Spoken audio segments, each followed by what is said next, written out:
but it was a huge files, a huge amount of files, where in every file is the data for some specific scale. So maybe this is Scala.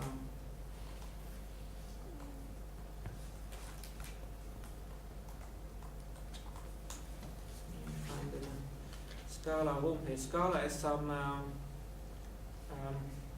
It is a software for designing microtonal scales. Of course, it's very sometimes complicated to install because it's quite old. I don't know how they is reported in the Netherlands by the Huygens Fokker Society, and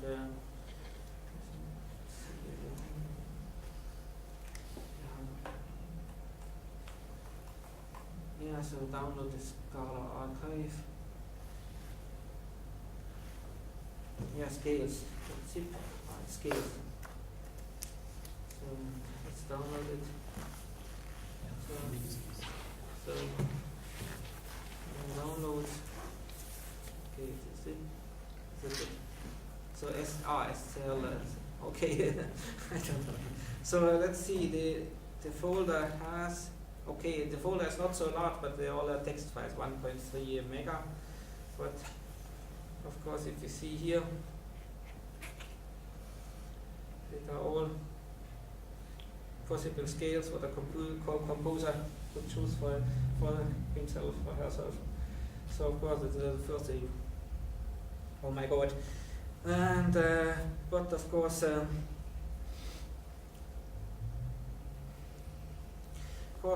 generally, we have to see. We have, of course, two different worlds of scale organization. One is just intonation.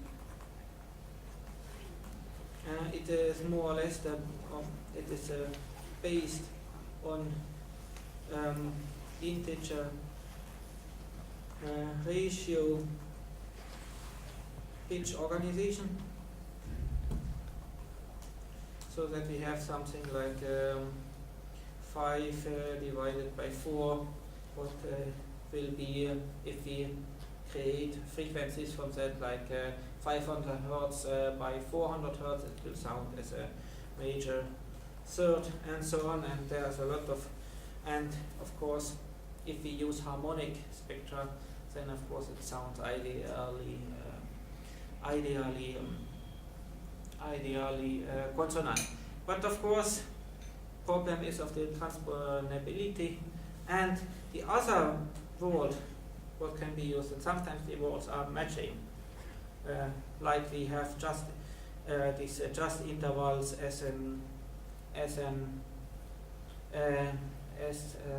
ideal, what we approximate by 12 tones in an octave, but we can even have scale temperations in a lot of different way, and then it sounds really different. And so, and this is I name that, I don't know, it's a good term. I name it arbitrary temperament. So of course this is so this is just a term. Of course there is a mathematical term what you see, equal temperament and regular temperament. I will not focus on it. Of course, I more or less mentioned that is that we can have also equal temperament, not only that we have to divide the octave in 12 different steps. We can divide the octave or even other intervals in any number of steps, and then of course that will be quite. Results will be sometimes more or less strange, and of course, maybe, and then we have the y interval into given number of course it will be often the of the octave into a given number of equal steps. So in this theory, here is a lot of material. So here, so sometimes here this is named the equal division of octave, EDO. Here's a page for that. So, and here we have individual pages for EDOs. So of course here this is our traditional, don't know how much it, and here of course a lot of mathematical things. So they even have find rationals for that, because generally we can find normally no rational number will 100% fit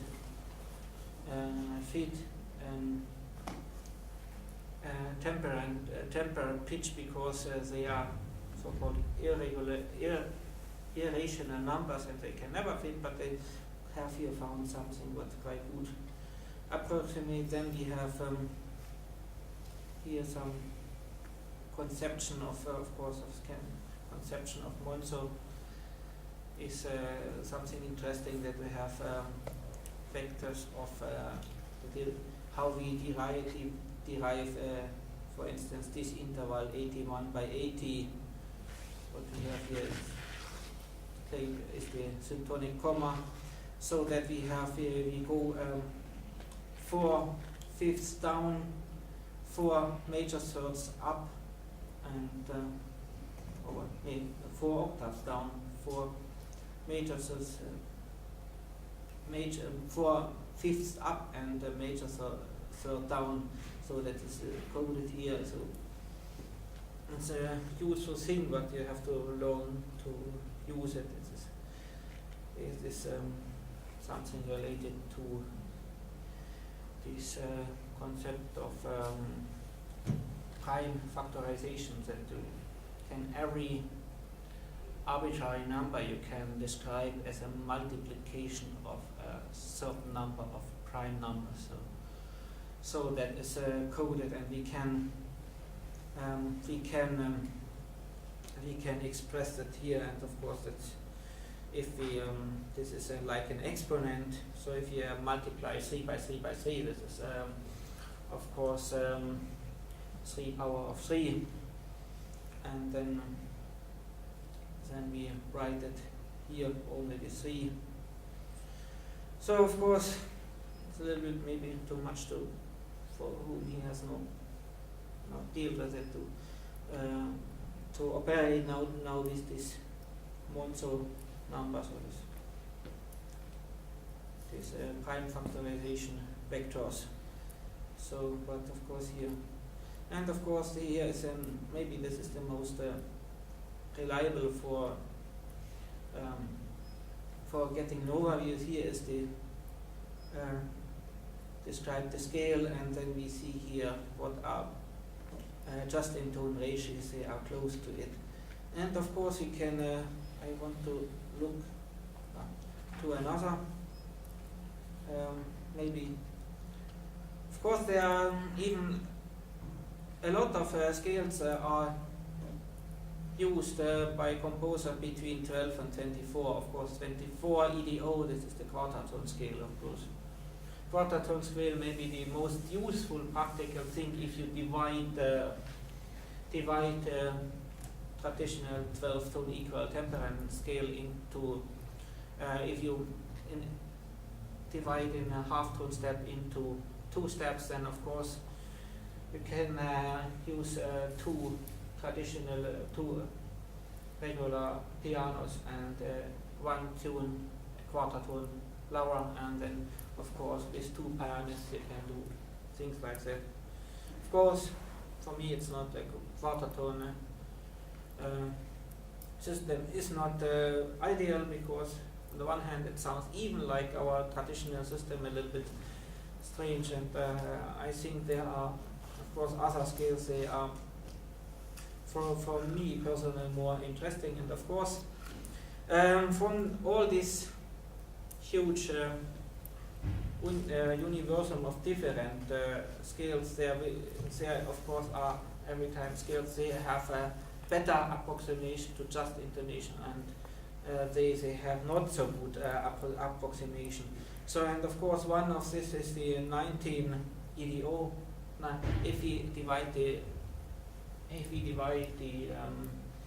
octave not into 12 but into 19 steps, then of course here we have here 19 steps, and of course they have even some note names here developed for that. So, and if we see here, we can see here we have really third and fifth, major third. Of course it is here. It is 379th and the just major third is 386 cent. Of course, I have not talked about cent numbers. The cent numbers, of course, are developed on top of the traditional 12-tone equal temperament. If we say that every half-tone step has 100 equal values, then you have much steps enough that you can describe everything else, and it is a good way to compare with our, of course, we are all traditionally European trained musician, and then we can say if we know, okay, that is so much so cents lower or higher, then we can imagine we have some system. Of course, the problem is we have a lot of information and we have to structure information for learning. That's a basic principle, because it seems that our brain likes to structure in like hierarchies, and so if you have a bunch of 100 unconnected things, so it's very hard to gather them. But if you see the connection between them, then it's easier to memorize them, and that is even the cent scale for traditional trained musicians works, of course, well. So, and this they have here shown for all these things. But generally, maybe let's finish now with some. Did we have here some sound system now ready or no? No, not really, maybe. I want to play one piece in 19 EDO. So, of course, generally we can even in 19 EDO or other scales we can have very different styles. We can compose like in 12-tone technique, so we can order all the 19th pitches as they have appear one time before all together, like in serial composition. But also we can have composition where they are like classical, romantic, or even like Renaissance music style, and you can try it. I think that goes over the HDMI. Maybe. So there is one composer what have made a lot of compositional research that this is easily Blackwood. So this is a piece is called Fanfare in 19 EDO.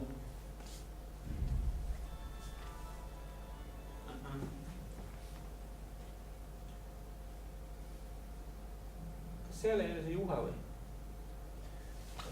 Võib-olla tuleb pistma kuskile seda, jah. Aga siin on mingisugune asjad, mis tuleb, ma arvan, et siin tõmba alla. Nii, palun.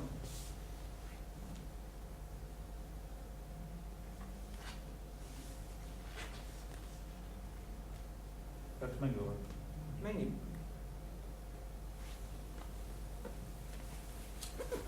YouTube'is on ka lahti saanud vaadata. on küll, ta mängis selline mul. On natuke laul.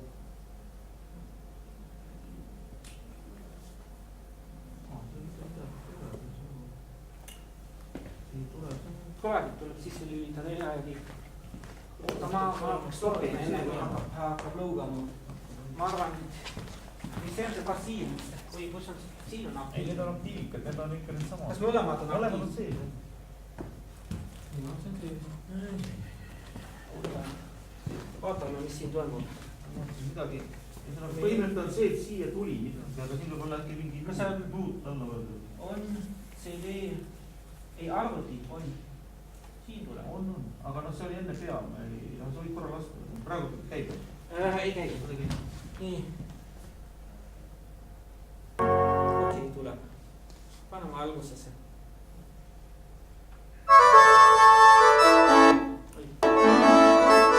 Stop again.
Nothing else, of course. Maybe you don't, if you carefully listen, you don't listen this type of beatings what we listen to if it's tuned in 12 EDO or 12 tone equal temperament. It's something much more cleaner because the major third I think should be better than in 12. So if you see it, you 5x4, you see it is 386 and 378 it is 379. It is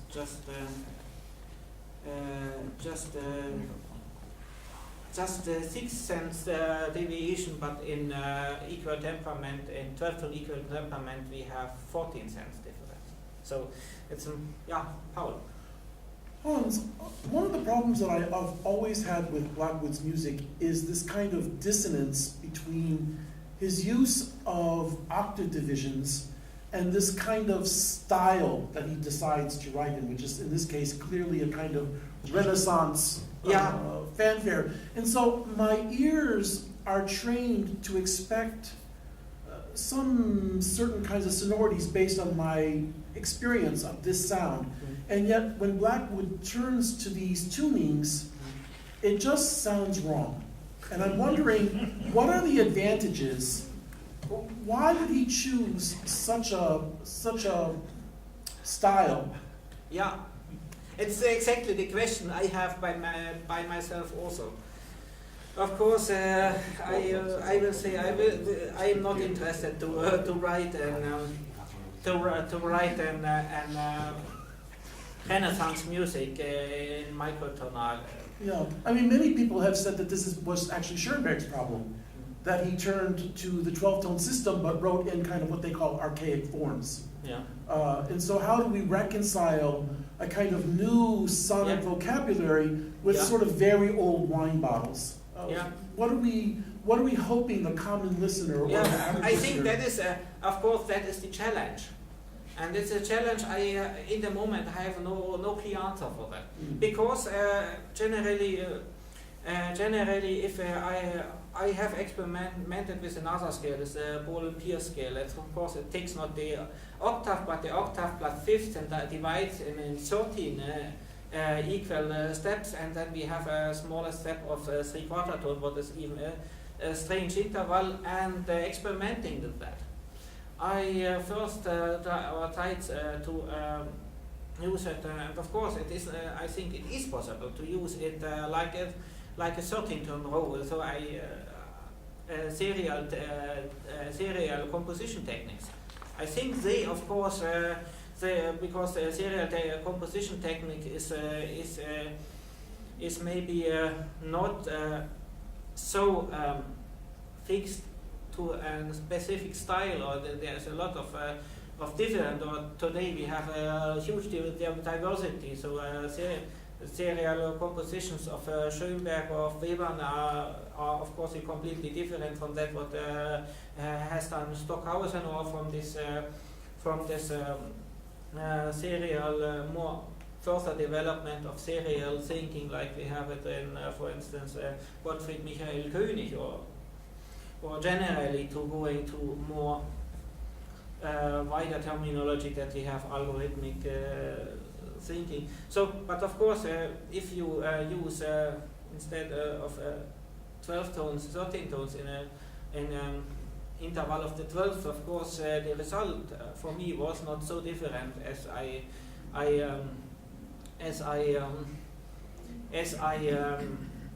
used then 12 pitches in the octave, because you not more or less take not into account the consonance and dissonance values of if you combine it with other pitches or whatever, and all pitches are distributed evenly, and there's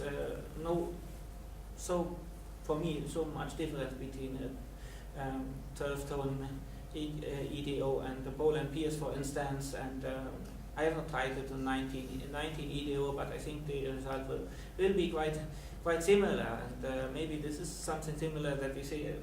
Maybe it sounds not so wrong, but it gives us nothing. And of course, on the other hand, if I construct by Ball and Pierce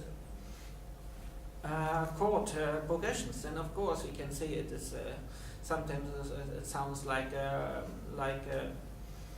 Andrew said that you can write Lutheran carols like that, and make a new Punchel book in Ball and Pierce. Of course, and this is maybe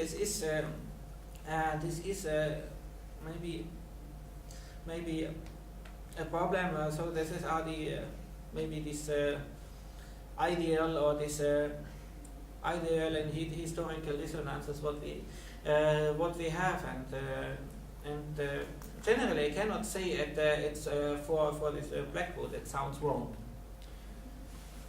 Sorry, for to go a little back in our main topic now, please Hans, can you describe you as composer, you as teacher in university, what kind of this kind of tool you actually need when we talk about this kind of some handbook or whatever? What kind of tool for you was the best? Because I think Kerry's question actually was that something I can also, what is actually our goal, what is our direction. I personally think that we can have some kind of different interests, and we can in some way, we must in some way put this interest in together. But please, Hans, can you describe when you teach, for example, in university, or you as composer, what kind of not this kind of theoretical tool you actually need? Of course, theoretical tools. Of course, the for microtonal calculation. So I use this fractional calculation to make it clear how we, instead of a pitch name, we now have a ratio. So, and of course, generally, of course, it is an effort you have to do it. You have to calculate these ratios, and it needs a little bit concentration to recognize it. But generally, calculating, multiplying, and dividing ratios, that is something what we have more or less learned in school in fourth or fifth class. It should not so be.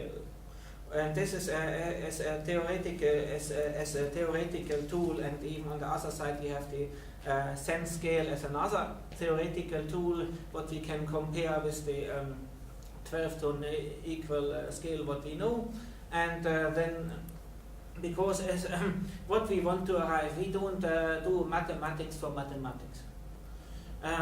Of course, you can endless train to calculate this ratio, so like we make it in mathematics class. But we want if we have a ratio, then of course I need further tools, not only the theoretical tools. I need practical tools. That means that I want to have maybe and of course in the practical tools there are still of course gaps, or we have to think what to do. So there are some that we need something that I want to listen now how 5x4 major third is sounding. So of course one in last year in the microtonal music class in last spring, one very good tool. I haven't mentioned it before that it was a good tool. I let tune one piano in our electronic music studio to an just-in-tone scale, to the scale from composer Ben Johnston.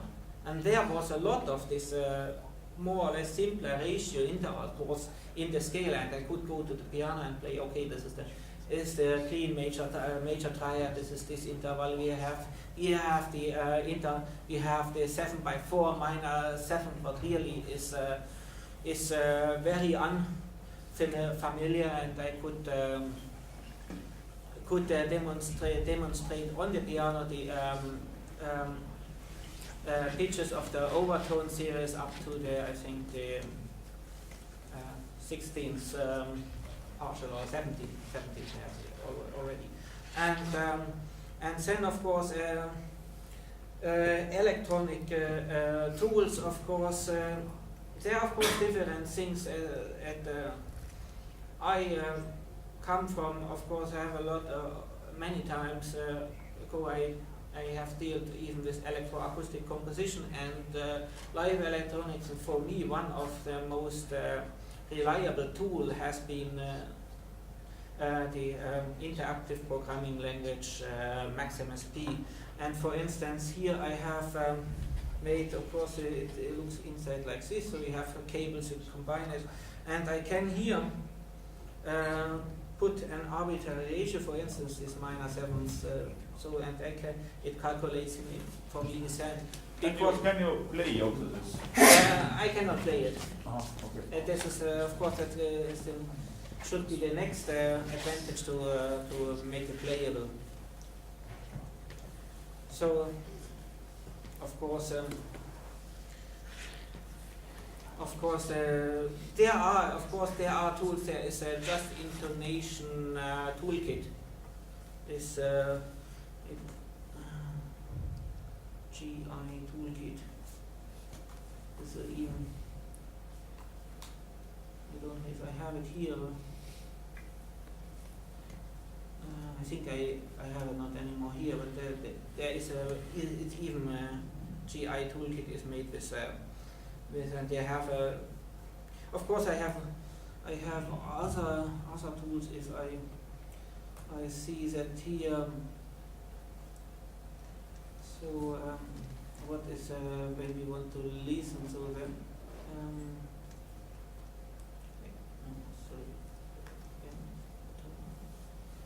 so microtonal music and useful patches, and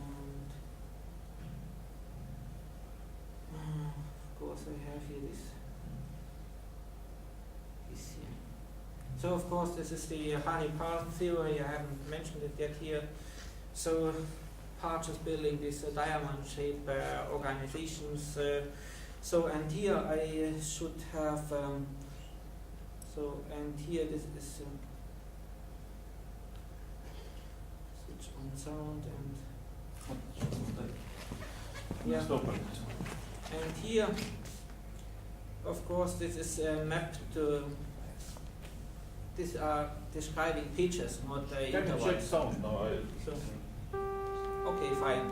So here, in this case, we have every time to mention is a ratio, means an interval or means a pitch related to a 1x1 center pitch or bass pitch. And here we can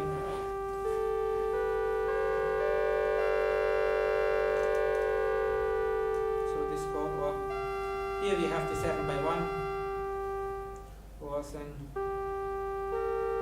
this is a minus of 7x6, or this we talked about the 5x4. We have so of course these are 29 pitches here inside. Of course the Harry-Parch scale is has at the end 43 pitches. But of course this is the basic 29, and he used other principles how to fill some gaps, because okay, if we go to the whole 29 scale here,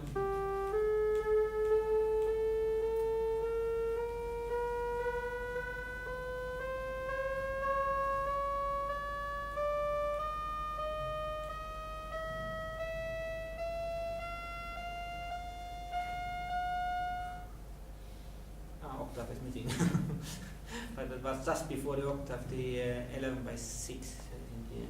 Here I have written down them ordered after the pitch high. So that is some tool. And here of course, did it work? Okay, this doesn't work. It should show the prime exponent, the monsters, but it's not realized here. Of course, generally it looks very easy and nice, but generally you have a lot of things to do. Okay, if we now open the patch, so you see here, so awful. This is the disadvantage of Macs, that you have output.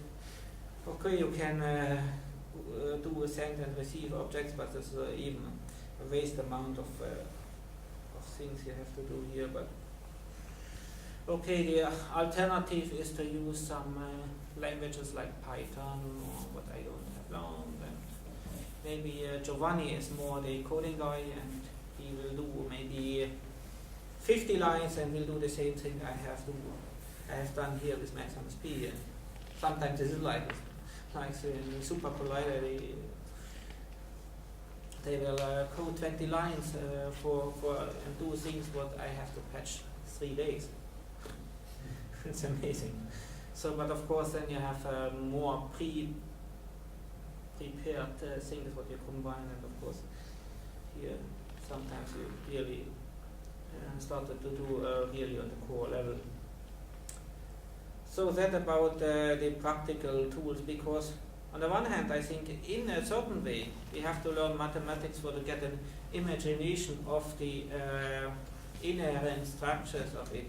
But if it comes to stupid calculation, what they have to do every time again and again, then of course we should use computerized tools for calculating it, and even of course for this demonstration things we have tools like that. So I think Anders was that reliable answer for your question. Yeah, of course. It was reliable for Kerry's question, I don't know. Can you ask again, maybe? I don't know, because, well, what we are discussing here. I mean, if we are discussing, okay, my question was that before we start to build up strategies, what should be in this hypothetical book of music and mathematics in Estonia, we should agree a kind of, let's say, axis or something. I mean, what are our aims?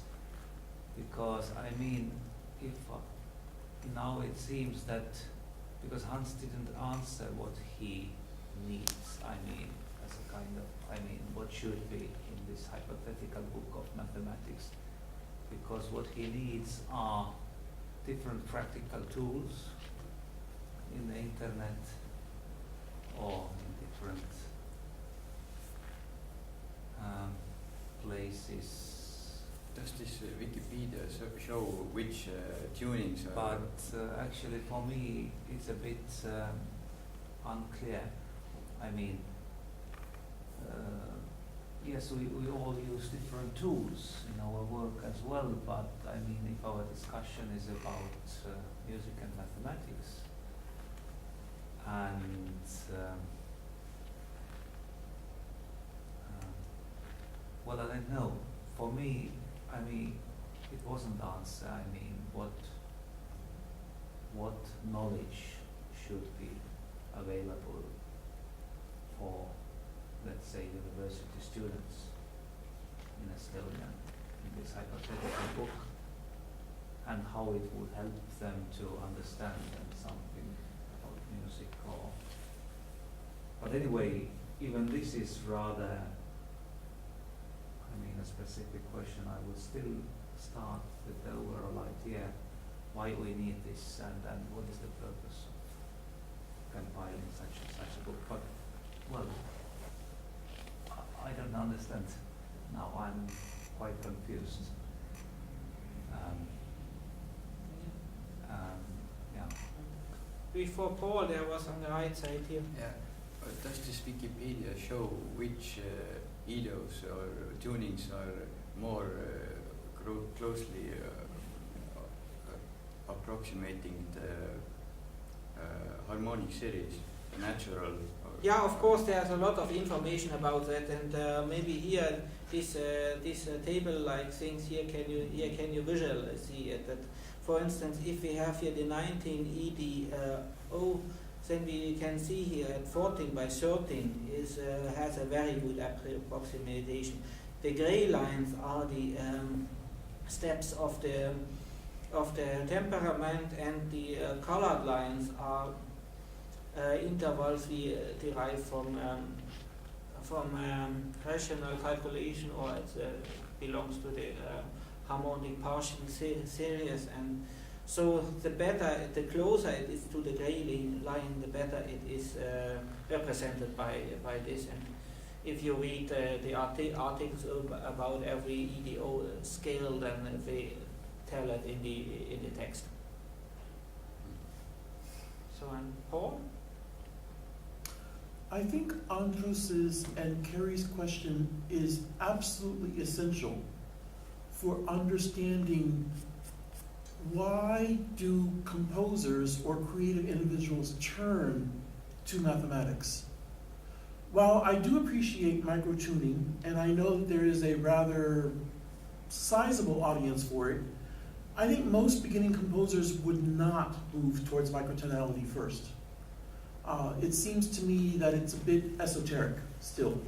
A beginning composer is still trying to grapple with ideas of harmony, of form, of texture, and so to grapple with sort of scale design might be a little bit too much for an undergraduate. Certainly as a graduate student, if this is sort of their flavor, then this is certainly something that one can spend a whole lifetime studying.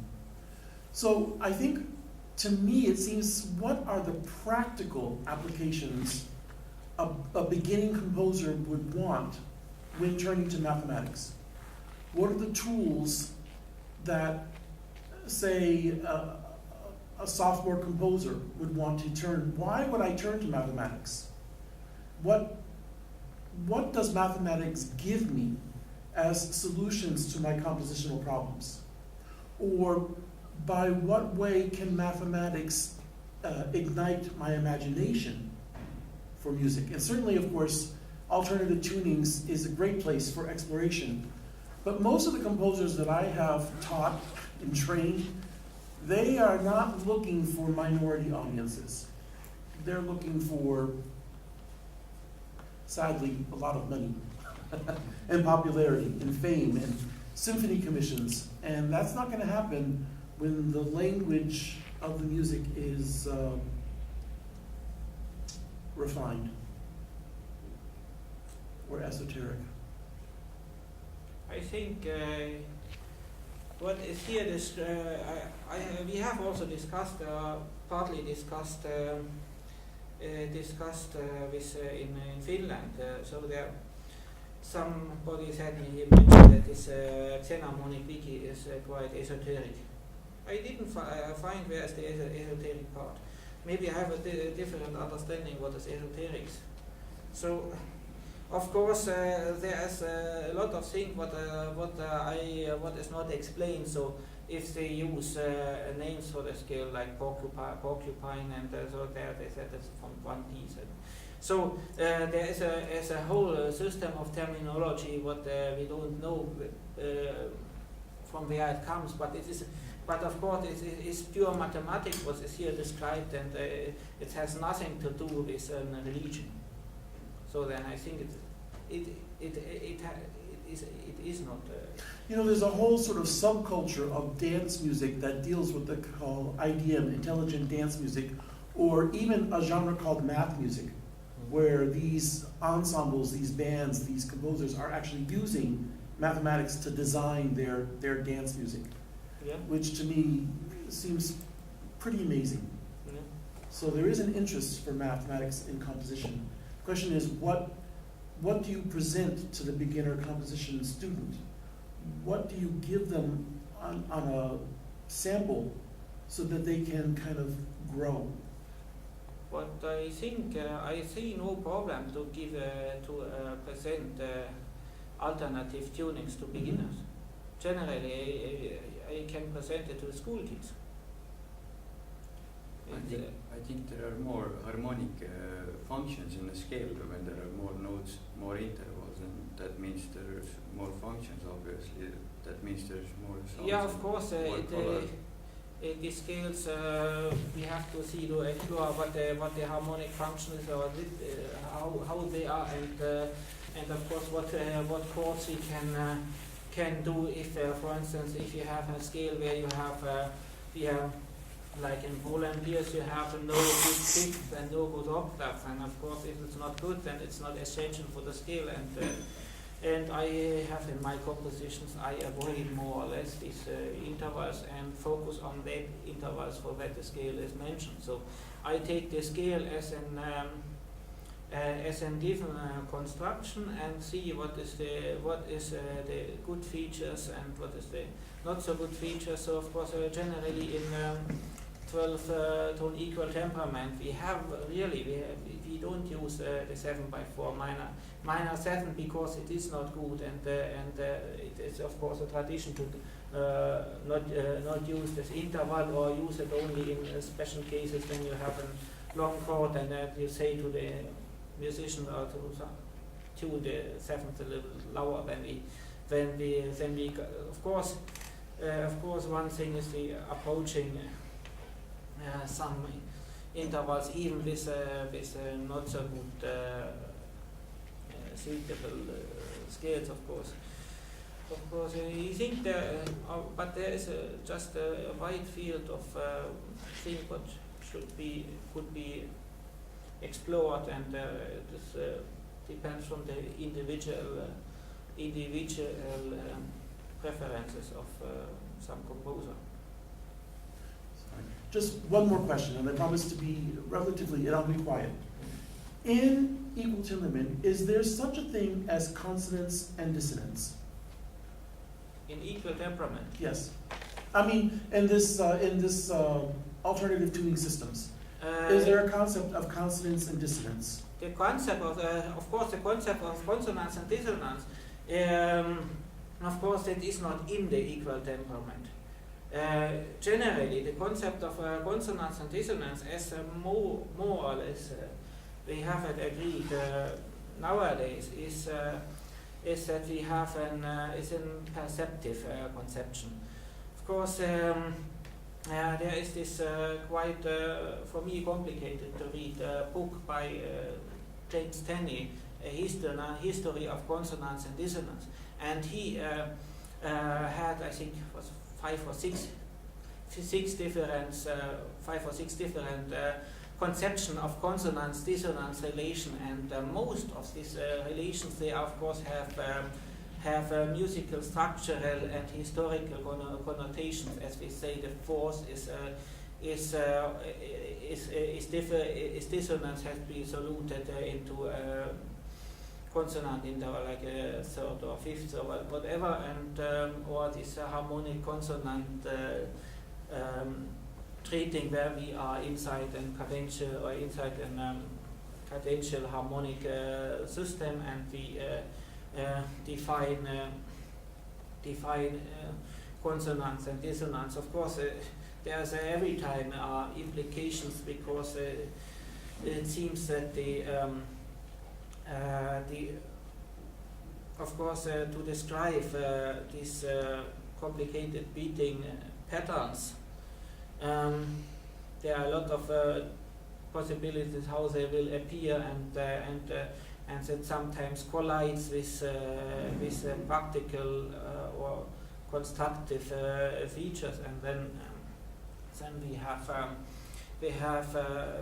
cannot only use this so-called sensory consonance or dissonance as the only criterion for compositional use, and but generally, if we talk, of course, we have to talk about harmonic spectra. Of course, if we have inharmonic spectra, then of course the situation is completely different, and then of course could happen that normally consonant sounding intervals will sounding dissonance, and vice versa. It's a completely different thing. So, but generally, of course, these EDO scales, they are more or less designed for they normally react to the harmonic spectra, and then there is the comparison with just intonation, and what is how good is the approximation, and then we see what is with the consonance dissonance behaviors, and of course generally in practical things that we how good we can intone with, for instance, string instruments, and how good it's possible. This is a completely other question. There is no, I think, no clear 100% valid answer for your question. So, more questions? It seems, and we have very small discussion here with Kerry, that we actually don't speak now about topics. topic, our topic now, because we speak about aesthetics, we speak, what's also very important. We are musicians, we need aesthetics and etc. We talk about some classical music theory, functionality, dissonance, consonance, and etc. problems. But I have a concrete question, Giovanni, for you, because you are both discipline in some way, a musician and mathematician. For example, when you use now mathematics in your music, or also as mathematician you are competent in music, what it means actually for you? How you use mathematics in your composition, or also maybe in analysis, or can you talk about your experience? Tomorrow I will show you. Yeah, okay, very lesson, but now very shortly. Yeah, but shortly it is a more personal choice than something. That's why I completely agree with the comments that our colleague made. So it is something that I do, but I don't necessarily teach to my students. But you teach some kind of mathematics of music for your students, or your activities are divided? You teach if they ask. Also, when I teach harmony, I don't necessarily go into the mathematics of the theoretical side, of the theoretical frameworks I can do, because we need to check if it is. I don't want to get to the opposite result, because usually mathematics is not that much appreciated by a teenager. And so if they like music, why should I add something they can be related in a bad way too? So it is not that easy. Sometimes I have made projects in which I was teaching in an interdisciplinary way mathematics and music, like teaching counterpoint and teaching the geometry at the same time to students of the middle schools. But they were quite projects. We used blended learning, video games, and a lot of strategies to try to help. But still, pedagogically speaking, we have made some research, we have published the results. It worked out, but under some conditions, starting conditions, and it wasn't that easy. So I would say mathematics in music is something, as I have shown, there are a lot of links, there are whatever, but still it is something that is not that necessary to use in the pedagogy, in my opinion. And I've spent my life doing so. But if I tell so, I'm quite convinced. And if done, must be done very, very carefully. Also because there is a risk. Mathematics has this kind of objectivity in the systems it uses, and so it can be misunderstood in the way it is used in art, music, or the way you use it to have a better knowledge of reality, whichever reality we are talking about. So that's my only. And just another comment, because we have shown just two books that are quite bad references in my opinion, because they are quite general and illuministic. They try to give you an overview, but it's impossible to give. And I'd rather suggest, because there is a Society of Mathematics and Computation in Music, I've been part of it. From 2006, we have had a lot of, every 2 years there is a meeting, and we have a journal published by Francis and Taylor, so with the top-notch research.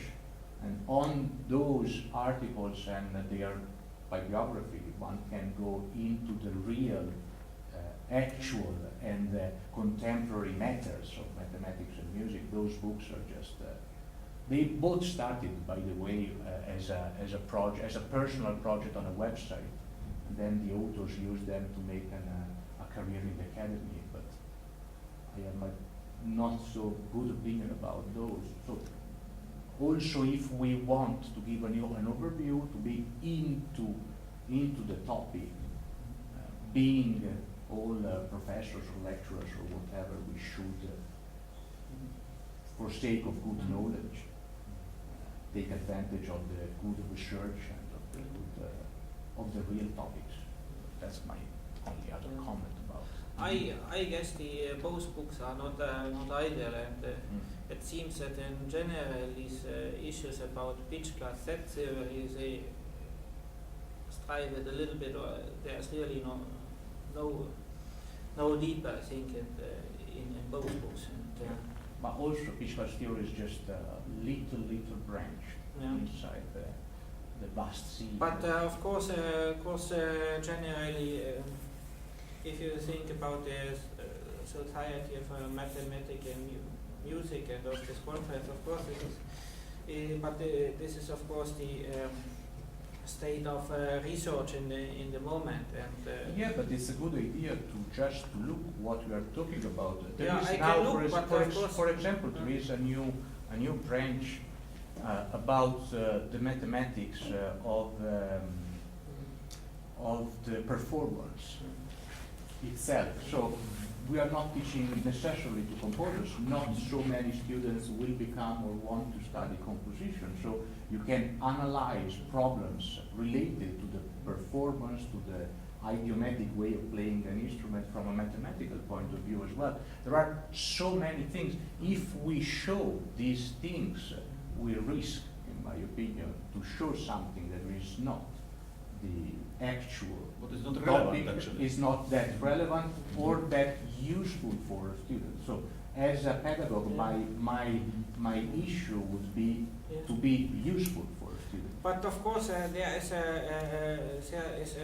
lot of they produce a very huge amount of articles, and so maybe can you sometimes recommend something, because I have sometimes read these articles, and I have not good mathematical skills or to understand them fully, or even I've tried to